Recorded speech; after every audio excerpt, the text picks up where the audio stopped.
Përshëndetje të nderuar shikues, ju uroj mirëseardhje në hapësirën informative në RTS Gjirokastra, kundër të tjera sot do të ndiqni. Pas 30 ditësh agjërim të muajit të Ramazanit, besimtarët muslimanë në Gjirokastër kremtuan festën e Fitër Bajramit. Falja e namazit u bën në ambientet e pallatit të sportit, ku ritualit fetar ju bashkuan 10 besimtar. Teksa foli për rëndësinë e Fitër Bajramit, kreu myftënisë tha se kjo është një ditë gëzimi për të gjithë besimtarët. Myftënia e Gjirokastrës sot ka organizuar pritjen me rastin e Fitër Bajramit. Mes besimtarëve, ata që drejtuan xhamisë së Pazarit, ishin edhe përfaqësues të pushtetit vendor, politikës dhe klerik të besimeve të tjera fetare. Për të minimizuar qarkullimin e paras fizike në Shqipëri, qeveria ka nxjerrë ligjin për paranë elektronike. Sipas këtij ligji, transaksionet mbi 100.000 lekë, bizneset duhet i kryejnë përmes bankave, ndërsa për qytetarët ky sasi shkon deri në 500.000 lekë. Nga ekspertët vlerësohet si një hap pozitiv, pasi shteti arrin të kontrollojë paranë e ardhur nga aktivitetet e paligjshme dhe do të marrë më shumë të ardhura nga taksat. Bashkia e Tepelenës ka nisur përgatitjet për sezonin turistik duke ndërmarrë një sër investimesh dhe ndërhyrjesh për të përmirësuar ofertën për vizitorët. Fokusi është vendosur te rehabilitimi i sinjalistikës turistike dhe pastrimi i monumenteve të trashëgimisë kulturore, me synim për ta bërë zonën më të aksesueshme dhe tërheqëse gjatë muajve të verës. Ju njohim tani më gjerësisht. Pas 30 ditësh agjërim të muajit Ramazanit, besimtarët muslimanë në Gjirokastër kremtuan festën e Fitër Bajramit.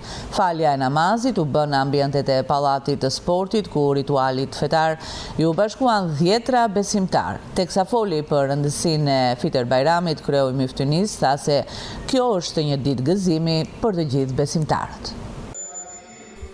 Pas një muaji agjërimi dhe sakrifice, besimtarët muslimanë në Gjirokastër kanë falur namazin në orët e para të mëngjesit të sotëm, ndërkohë krerët e myftinisë kanë përcjellë urimet e tyre për më shumë paqe e begati në familje. Miftiu Ermir Gjana ka uruar në këtë ditë të veçantë të gjithë besimtarët kudo ku ndodhen të kenë harmoni dhe gëzim me njëri tjetrin. Që uroj të gjithë besimtarëve musliman, por jo vetëm, të gjithë qytetarëve të Gjirokastrës dhe qytetarëve të vendit tonë të Shqipërisë, një festë Fitër Bajrami sa më të gëzuar, me sa më shumë harmoni, me sa më shumë paqe, mirëkuptim edhe begati të shtuara në jetën e punës dhe në jetën e familjeve të tyre. Për besimtarët musliman në mbar botën, jo vetëm këtu në vendin tonë, kjo festë shënon një moment kulminant, një moment përmbyllës të një muaji të adhurimit të Zotit që na ka krijuar të gjithë me sakrificë, me përkushtim, siç është edhe muaji i madhërueshëm i Ramazanit.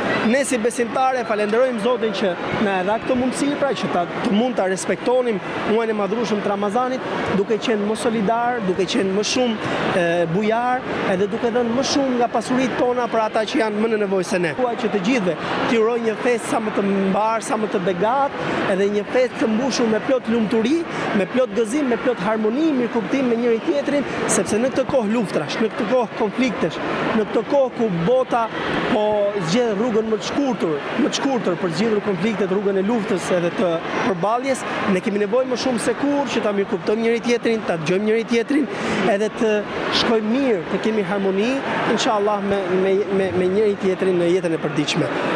Të shumt kanë qenë besimtarët që kanë dhënë mesazhe urimi për festën e Fitër Bajramit.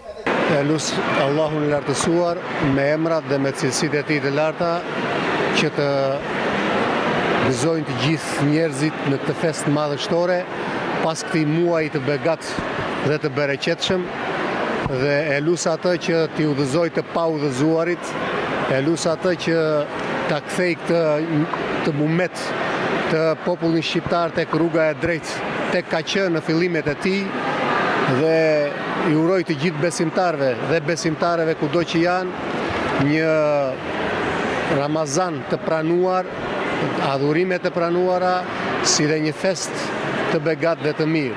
Selam aleikum, ju uroj Fitër Bajramit.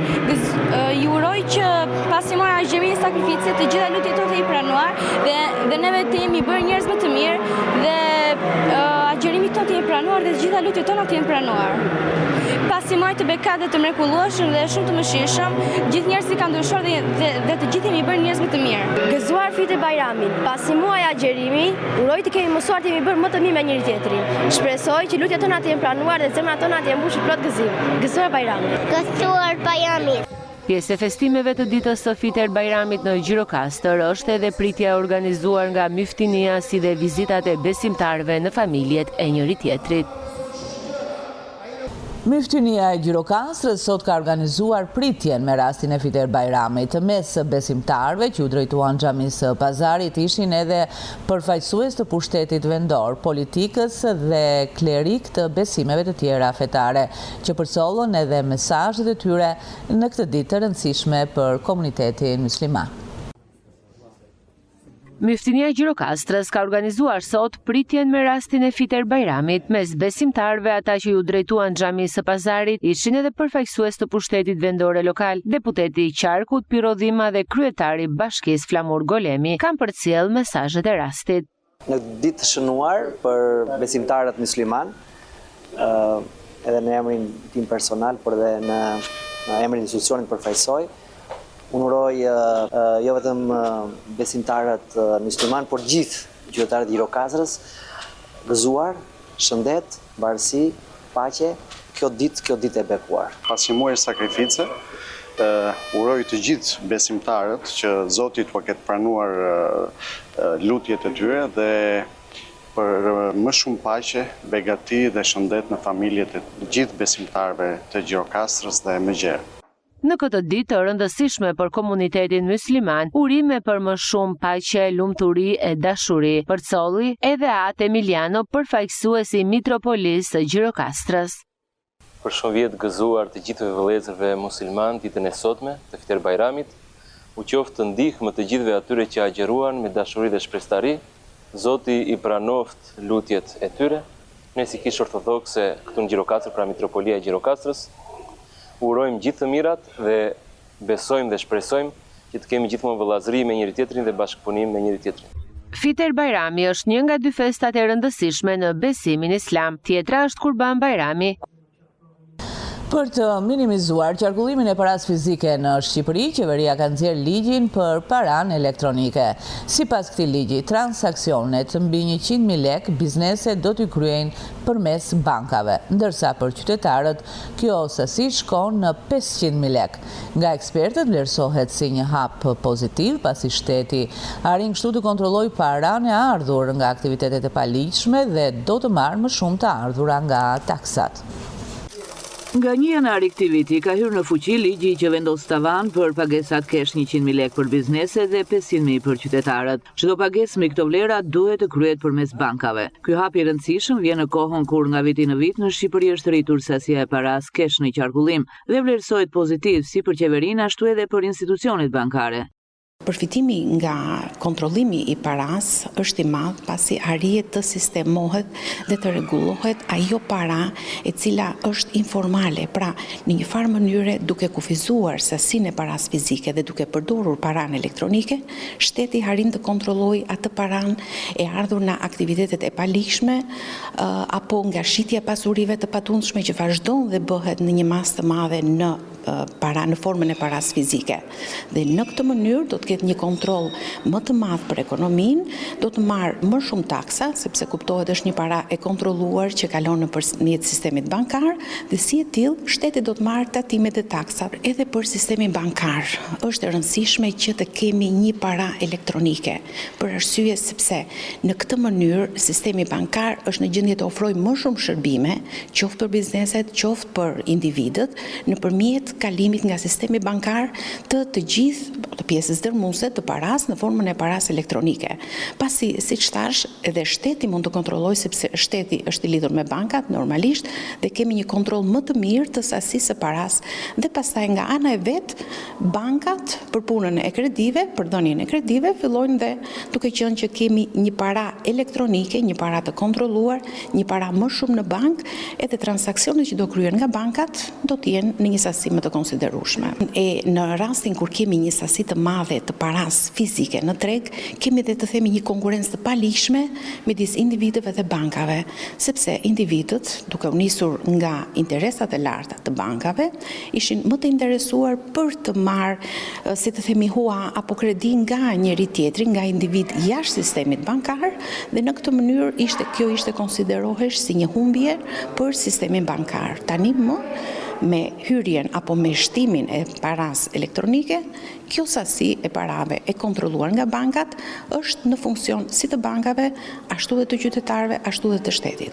Sasia e madhe e paras informale në treg ka dhënë efekte negative edhe në kursin e monedhave të huaja. Në rastin kur do të kemi një para elektronike, pra do të kemi më shumë para elektronike se sa para fizike, kjo do të bëjë që kjo do të ketë ndikim dhe në kursin e monedhës së huaj. Pra do të kemi një kontroll mbi monedhët e huaja, kryesisht mbi euron. Tani në treg kemi një sasi të madhe të euros. Kjo ka sjellë një nënvlerësim të euros dhe një mbivlerësim të lekut. Në momentin që kjo para në treg do të paksohet, do të kemi me siguri një lëvizje të kursit të euros, pra një rritje të kursit të monedhës së huaj në treg. Në nëntor të 2025-s, paraja jashtë sistemit bankar në Shqipëri ishte 467,4 miliard ose 62 miliard më shumë se viti 2024. Bashkia e Tepelenës ka nisur përgatitjet për sezonin turistik duke ndërmarrë një sër investimesh dhe ndërhyrjesh për të përmirësuar ofertën për vizitorët. Fokusi është vendosur tek rehabilitimi i sinjalistikës turistike dhe pastrimi i monumenteve të trashëgimisë kulturore me synim për ta bërë zonën më të aksesueshme dhe të rrejtëse gjatë muajve në vit. Bashkia e Tepelenës ka nisur përgatitjet për një sezon turistik sa më të suksesshëm, duke u fokusuar në përmirësimin e infrastrukturës dhe promovimin e atraksioneve kryesore. Aktualisht po kryhet rehabilitimi dhe shtimi i sinjalistikës turistike në të gjithë territorin që mbulon kjo bashki, me qëllim orientimin më të mirë të vizitorëve vendas dhe të huaj. Njëkohësisht do të kryhet edhe pastrimi nga bimësia i kalave dhe monumenteve të trashëgimisë kulturore, duke i bërë ato më të aksesueshme dhe më tërheqëse për turistët. Insiston në sinjalistikën turistike të gjithë territorit të Bashkisë Tepelen, ku përfshin monumentet e kulturës, monumentet e natyrës apo zonat me interes po themi turistik, që kanë interes lart turistik. Çka mendojmë që do të ndikojë edhe në lëvizjen ose krimin e aksesit dhe orientimin e vizitorëve, kryesisht dhe të huajve, të cilët nuk e njohin territorin, po planifikojmë ndërhyrjen edhe në disa pika që janë të rëndësishme, siç është shpella e Lekpetës në zonën e Progonatit, që është objekt interesant. Është mullirja Lipash Tepelenës, i cili shpresojmë që në këtë vit sepse ai është një objekt faktikisht sot privat, por që ka vlerë të lartë turistike dhe historike, i cili ndodhet në zonën e Veliqotit. Po planifikojmë dhe ndërhyrje të tjera për sa i përket monumenteve siç janë kalat, pra pastrimin e kalave. Nga ana tjetër, autoritetet bëjnë me dije se në muajin prill pritet të nisë edhe rikonstruksioni i kishës së Shën Ilias në fshatin Lekël, e cila u dëmtua nga zjarret e verës së kaluar. Ky investim synon rikthimin e këtij objekti kulti në funksion si një pikë e rëndësishme e turizmit kulturor në zonë. Kemi një lajm mirë për sa i përket kishës monumentit kulturës kishës së Lekëlit, pra kishës së Shën Ilias në Lekël, e cila u përfshi nga zjarri vitin e kaluar. Dhe është një objekt i rëndësisë veçantë për sa i përket historisë dhe aspektit të religionit, pra aspektit fetar. Dhe shpresojmë që brenda muajit mars, pra me fillimin e muajit prill, të kemi edhe një ndërhyrje restauruese në monument, e cila është shumë e rëndësishme jo vetëm për banorët, por edhe për historinë e zonës. Me këto ndërhyrje, Bashkia e Tepelenës synon të rrisë numrin e vizitorëve dhe të ofrojë një eksperiencë më cilësore për të gjithë ata që zgjedhin të zbulojnë bukuritë natyrore dhe historike. Në 2/3 e fshatrave në bashkinë e Dropullit nuk funksionojnë dyqane ushqimore.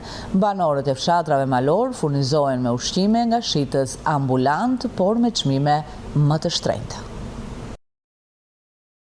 Vetëm 20% e fshatrave në bashkinë e Dropullit disponojnë dyqane ushqimore për të furnizuar popullatën me produktet e përdorimit të përditshëm. Sipërfaqja prej 467 km2 e kësaj njësie vendore, distanca relativisht e madhe midis fshatrave dhe relevi malor, krijojnë vështirësi për furnizimin e popullsisë me ushqime. Prandaj dhe institucionet vendore kanë licencuar shitës ambulant për të garantuar furnizimin e banorëve me ushqime. Bashkë me grupin tonë të xhirimit, vëzhguam momente nga furnizimi i banorëve të Sotyrës, por edhe të Llongës në Dropullin e Sipërm. Kuronte dhe i ndjeri Sokrat Kiki dhe ai kishte si punë laiki brenda një dyqan që sillte nga Gjirokastra edhe njerëzit blinin atje. Edhe kena ato vite vjen një nga Lazarat dhe një nga Fieri, 2 herë në javë, si punë laiki që them në greqisht, edhe sjell nga të gjitha materialet dhe mblidhen njerëzit edhe blejnë atje. Çmimet janë me të larta se edhe laikia në Gjirokastra edhe në fshatet të tjera. Dukator nga distancë e madhe besoj, edhe këto materialet e benzinës edhe gjithë makinat që vinë janë me të shtrenjta. Janë 2 fugona, 3 fugona që vinë çdo të marta, çdo të enjte, çdo të premte këtu dhe me atë fillojnë e furnizohet. Pastaj këtu në Vrisera. Të janë çmimet në krahasim me qytetin e Gjirokastrës? Detyrimisht janë çik më të shtrenjta. Janë çik e kanë një përqindje më të lartë. Atë, por ndërsa njerëzit gjejnë produktet që duhet, se mos kishe as edhe një fugone, as një supermarket, por të paktën kemi dhe atë letë ajo lëvizja çik lart poshtë. Aty po besoj gjërë tani mbahet ai niveli furnizimit. Edhe me bukën, po ashtu e kemi vetë shtëpi më shtëpi, fshat më fshat. Besoj me kushtet janë, jemi të kënaqur. Në trengësitë administrative të Bashkisë së Dropullit janë licencuar nga bashkia 2 shitës ambulant, të cilët furnizojnë me ushqime banore sipas një grafiku të caktuar. Biblioteka Apostol Meksi në Gjirokastër përkujton ditën botërore të poezisë me një aktivitet. Një ekspozit me libra të poetëve shqiptar u çel në ambientet e saj, ndërsa të rinjtë e shkollave përcollën vargje nga krijimtaria e tyre. Në këtë stend të veçantë janë ekspozuar botime me poezi të autorëve shqiptar, pjesë e fondit të Bibliotekës Apostol Meksi në Gjirokastër. Kjo ekspozitë është çelur në kuadër të 21 marsit, ditës botërore të poezisë, që njihet si e tillë që prej vitit 1999. Në këtë ekspozitë ne kemi të gjitha autorët që kanë dhënë një kontributin më të madh për poezinë, duke filluar që nga Arbëreshët, që i pari është Lek Matrënga, i cili ka shkruar poezinë e parë në gjuhën shqipe, vazhdojmë me Pjetër Bogdanin e më tej. Ndërkohë që kemi dhe paraqitur dhe periudhën e rilindjes, që kemi kryesorin Naim Frashëri, i cili është quajtur dhe Bilbili i letërsisë, Azdrenin, Çajupin e të gjithë me radhë. Vim në periudhën para luftës së dytë botërore, të cilët kemi Fanolin, Migjenin, që ka poezitë e tij të famshme, ndërkohë vim dhe me autorët bashkohor, që më kryesorët kemi Ismail Kadaren, Dritro Agollin. Ndërkohë kemi paraqitur dhe disa nga autorët bashkohor, që janë të ditëve tona, Mimoz Ahmeti, Rita Petro e të tjerë. Në përkujtim të kësaj dite, vizitorë të bibliotekës u bën nxënës së shkollës nëntëvjeçare Naim Frashëri, të cilët përcollën vargje të autorëve shqiptar që ndër vite e kanë lëvruar këtë gjeni letrare. Rast kapitur dhe katosur, po vajtoj pa fund pa shpresë. Anës selbës, anës presë, ku e lame puna mbeti, vaj vatanje mirë mileti. Dhe thënia e vjetër e Heraklitit, se që më kujtua sot për gjegjë, të zgjuarit janë bashkë në botë, kurse të fjeturit janë veç. Nuk i ka të pak të lekët, që toka janë shqiptare, zërat të linjë dhe të heshëm, hedhin dritë për mbi çdo male. Ju kujtohet se në tëmë, klasa me nxënësit, gabimet, që përsëritën në hartin. Në mbrëmje, radion dëgjon njëra, tjetrës në mendimje sërisht, shikimi fotoreporterit që ndika në rastësisht. Në aktivitetin që organizuam sot, kishim të ftuar dhe nxënës të shkollës Naim Frashëri, të cilët bëm një bashkëpunim me nxënësit, ata recituan disa pjesë poetike, ndërkohë që ne jo vetëm nxënësit e shkollës Naim Frashëri, po të gjithë nxënësit e shkollave i ftojmë të që të vinë në bibliotekë. Në krahasim nga romani është më pak e tërhequr, por ajo që vihet të re, sidomos tek të rinjt, e kërkojnë poezinë, edhe sidomos dhe poezinë shqipe.